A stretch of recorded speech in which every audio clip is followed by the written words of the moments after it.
Crimson Glass on YouTube, and this is the first part of the vlog series I'm going to be doing about Fool Me Twice, which is my next full-length novel project at Crimson Glass. So I am finishing up the first draft of Mad World this coming week, and it's August 1st, which means I'm going into the Discovery draft of my next project. So Discovery is where I sit down and I think about the next story. I think about starting points, characters I want to play with, relationships I want to play with, why am I writing the story? I also think about what is the ending point, like where am I getting these characters to, what journey do I want them to go on, and especially since I'm rewriting this show, what did the show do that didn't work? And did it work because it was a terrible story idea, which is, 90% of the time these days, or did they just not quite think through the beats, which is also another thing that I think happened with Jason's return.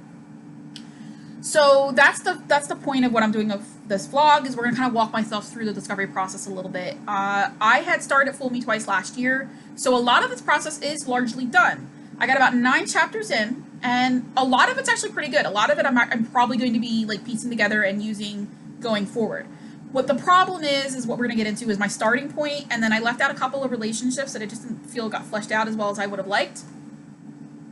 So there are just some things that went with the original process. And since I wrote that original first attempt at the draft, I wrote Broken Girl, For the Broken Girl Book 1 and Mad World Book 3. And through that process, I made these videos. I spent a lot of time thinking about what I was writing and why I was writing them. And I learned a lot. So I'm definitely eager to take everything I've learned over the last year about how I work as a writer and approach Fool Me Twice with it. Because I'm really excited to write this one. One, because it doesn't have a lot of trauma, which is very exciting. Not a lot of dark, deep, twisted crap about traumatizing women sexually. That's not at least in book 1. We definitely do get into Sam and Franco a little bit, in the sense that we need to revisit that bullshit and give Sam some justice, and I need to fix the fuck out of Elizabeth's nonsense on that, but that's the amount of ranting you're gonna get, because I have now tried to film this video twice, and the first one is a 16-minute rant, which I'm saving and I'm gonna upload in some format, but it's just, I'm not in the mood. So, Fool Me Twice. Alright, so let's talk through the discovery process. So the first thing I do when I sit down with the story is I think about the premise. And with my premises, sure. Generally I start with a what-if question. It's usually I almost exclusively write show rewrites. My alternate universes, I haven't really written a full-length one in like 6 years. I have a couple of flash fictions going right now. I'm just going to take a quick drink of water because my throat is really dry.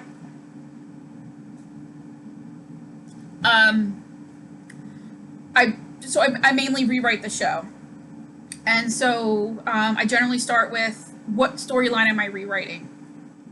So I am rewriting Jason returning, and I'm doing that because alright, rewriting the return of Jason and the revelation that Drew is not Jason, he is actually a twin brother whose memories have been wiped and are out there somewhere. So that's what we're doing. And so the next thing I do is say, okay, so why am I writing this? Like, what did not work for me on the show? And in an attempt to keep this from turning into a rant, let me give you an example of a storyline that I liked it on the show. In 2006, Lucky developed an addiction to drugs, which Elizabeth struggled to help him with. And while she was trying to help him with it, he started a relationship with Maxie, who was supplying him with drugs, and she reconnected with Jason, who was a former romantic interest, and they kind of developed almost an emotional affair, so that when she discovered Lucky's physical affair, she ended up sleeping with Jason, conceiving Jake, and then we were off to the races. I have very few issues with kind of everything leading up to August 15, 2006. I think there are a couple of things they could have done better, but largely up until that first 6 months of that storyline was beautiful. We were getting a lot of great liaison stuff. They fell in love again, which I think is really important. I enjoyed everything about that story, but that story centered Lucky. Lucky was the driving force, and Elizabeth was very much reacting. And where I think that they went wrong with that story is the dismount in the fall, where Lucky got clean, and then Elizabeth should just forgive him for everything. And I think that pretends that all of the problems that adult Elizabeth and Lucky have had are because he did drugs that one time, and I think that that's not enough. So I rewrote that story, centering it on Elizabeth, and I centered their marriage, where drugs were part of it, and it definitely heightened Lucky's problems.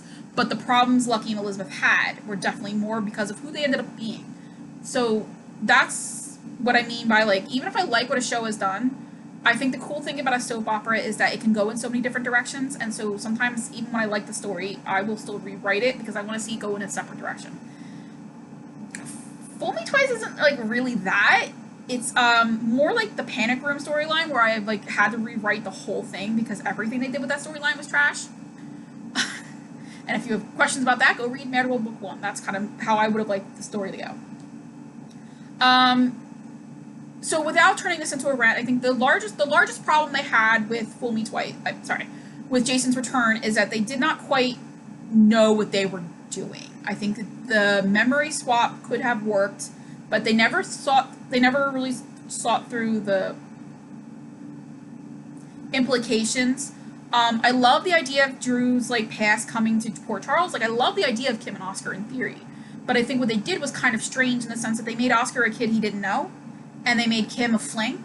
I think that would have been more interesting if Kim had turned out to be his wife and Oscar had turned out to be a son he had raised. And what if Oscar actually had brain cancer and now Drew is trying to find, like, if, instead of wanting to keep the memories of the last 2 years, because what's the point? He's met nobody from his former life that makes him want to remember. If he's like, my son, who I've raised for the first 9 or whatever years of his life, might die, and I'll never have those memories again. Like, now I want those memories. Like, I can recreate memories with Scout, but, like, I'll never get, like... So I think that if you gave him a reason to want his memories back, I think that that would have made that story more interesting. To have Oscar have a relationship with his father, I think that would have made Oscar more interesting. But, you know, also a better actor would have made Oscar more interesting. So there's that. So I think that, like, they did stuff with Drew's side of the story that was kind of weird. They made Franco kind of, like, front and center of that story, which was also weird. And they were doing that even before they made Franco and Drew friends, which is not going to happen in my stuff. So, like, they made... if you're going to put Franco in the middle of that story, let's do something interesting with him. So, what I have tried to do is take the things that I thought would have been interesting if done slightly different from the show and made it more interesting. And it's just, like, given it more flair. So, Ava helps Jason escape, and it makes Jason kind of fond of... Like, it makes him feel more warmly towards Ava, because he knows that she risked her life to help him. And he does a favor for her. Like, he gets, like, the treatment that Ava eventually uses to finish fixing her face. Like, Jason does that for her, and then he finds out about Morgan. And they made that situation very cut and dry, and I don't want that. I think that we need to... I was dissatisfied with the results of the AJ murder, and I think we need to kind of have a re-examining of that. I think we need to kind of have Michael come back and tell Jason, like, yeah, I am reconciled with my parents, but for me, the situation is not the same. So I think that there were ways they really could have made Jason's return very dynamic. And they could have given the Sam character a lot of really cool stuff to do, and they didn't do any of it. They didn't make the Jason, like, they didn't do a triangle, which I don't necessarily want to do a triangle. I also want to do it, like, I want to come very close to doing a quadrangle, where I think we need to see the Liz and Drew relationship again, because we got that a little bit as we came closer to Billy Miller leaving the show. And I think that I want to take those 4 characters and I want to throw them into a blender and, like, make them interact. Like, we should see that Jason comes back thinking he's going to be with Sam. Because he doesn't really, like, it's been 6 months. And, like, Sam should maybe not struggle with it as much, but she should struggle with it a little bit. Like, it was a very weird, I don't want to rant. So that's kind of what I want to do with Fool Me Twice, is I want to take some of the same things they did on the show, but I just want to draw them out more. I want to take the relationship Jason has with Ava and make that a little bit more complex. I want Sonny and Carly to finally kind of realize that they are holding Ava to task for some of the same, like, they have literally done worse to other people. Like, I want them, like, I don't necessarily want them to be I would like the show to call them out on their hypocrisy, and if I can't do it, and if they can't do it, Monica's going to do it. So that's kind of what I'm looking for Fool Me Twice, is I'm looking to kind of take those same beats. We're going to have Oscar and Kim. We're going to have the teens. We're going to have Ava being part of it. The cast irons are going to be part of it. We're going to have the really weird cold Jason and Sam relationship we had in that fall.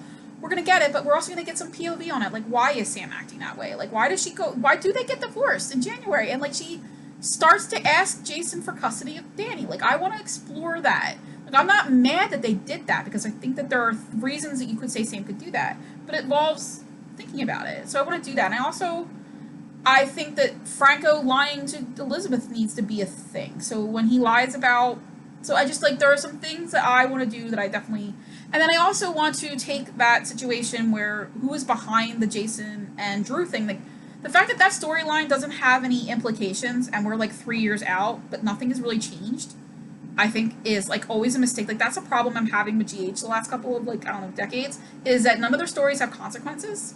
You think about Jason, if Jason had his car accident today, he'd have his memory back in 2 months. Look what happened to Franco. That could and should have been a turning point for that character. It could have been an exit story, which it almost could have been. But it also could have been a moment where he, like, doesn't want Franco's memories back because he realizes who he was. And then we rebuild a new character for Roger. Like, if you want Roger Howarth, why are we being stuck with this terrible character? Like, I would rather have Roger play a really shitty version of Drew than a really shitty version of Franco. So, but there's no consequences. He had his memories back by Thanksgiving, and, like, nothing changed. He slept with Kim. Nothing changed. We had a serial killer. Nothing changed. Like, there's been no long-term consequences. And you think of the things that happened in the 90s. I mean, BJ died. She never came back. Maxie got her heart. Like, that happened. Jason got into a car accident that wiped out Jason Quartermain, and Jason Quartermain's never come back. That would not happen today. Robin got HIV, which is not a curable disease. Like, they were more comfortable making these choices that could not be taken back, and then didn't take them back. And that's not a thing we see on General Hospital anymore. Like, people come back from the dead, like, every 5 minutes. And, like, I'm not mad about it. Obviously, I want Jake back. I'm like, it was a mistake to have ever killed him off. But, like, I'm tired of mourning characters that I think are coming back. Like, the fact that we didn't get another Oscar, thank you, Jesus. But I'm still not concerned. Like, you know, so it just, I want to write a show where there are consequences. And I think that that's kind of another thing I want to, like, I want what happens in this return to be something that they feel 3 years later. So we're going to bring the Cassadines into it. We're bringing Valentine into it. I don't know necessarily at this point if I'm bringing Nicholas into it because I haven't largely plotted out books. Books 1 and 2 are mostly understood. Book 3, not so much. Usually that's what happens is because book 3 is usually dependent on what you do in books 1 and book 2. Mad World, look at that. So that is the plan for Fool Me Twice. It's me kind of looking back at what do I think could have been interesting with that storyline. If I take the show for granted and saying, okay, these are the characters that are involved. Okay, let's involve these characters. But let's use the show's history. Let's use some rich relationships. Like, the fact that Elizabeth was barely involved in the Jason return is weird. Because maybe if Jake had still been dead, fine.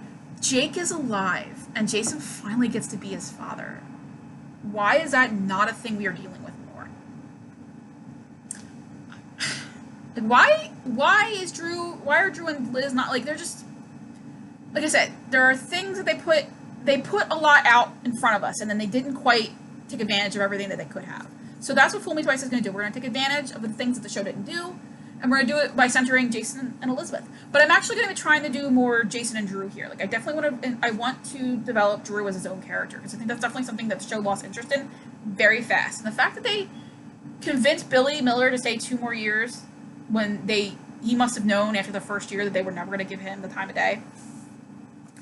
Anyway, so there we are. I'm going to leave it there, and in the next video, I'll get started on, like, starting points, the nitty-gritty, like, what do I do next? But basically, that's what I do, is I start with a question, or I start with a story I want to rewrite, and then I start asking myself, why am I rewriting it? So Fool Me Twice. I am rewriting Jason's Return, and I'm rewriting it because there are things the show did that could have been interesting, but they didn't quite see everything through, and the choices they made didn't give the show anything to build on. So there was no yes and. So there's nothing that they could pick up and devolve into a new story. Like, that was supposed to be a 9-month story, and the reason why it was a 9-month story is because they gave us Peter August, and so Peter's identity wasn't revealed until, like, April.